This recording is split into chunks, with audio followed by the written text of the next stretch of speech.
something slammed into the engine.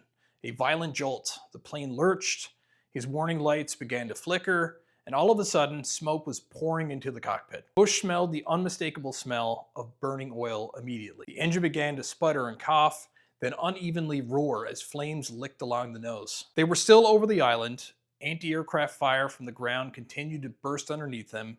Even with the chaos going on around them, Bush didn't turn away. He steadied the aircraft, flying straight through the fire, holding course long enough to line up the target. His Avenger started to shake violently and his controls felt sluggish. He released the bombs, and after he dropped the payload, he yelled to the crew, "Bail out." The turret gunner jumped first, dropping away into the air. The radio man followed seconds later, and Bush watched them disappear into the smoke and sky. With his crew clear, Bush stayed for long enough to steer his burning craft away from their position, pointing the nose towards the open water. With the fire spreading all around him, Bush climbed out of the cockpit and jumped. The fall was short and violent. His parachute snapped open, yanking him upward and knocking the wind out of his lungs. With air loudly rushing past, he braced himself for his landing into the ocean. He hit the water feet first, plunging under the surface.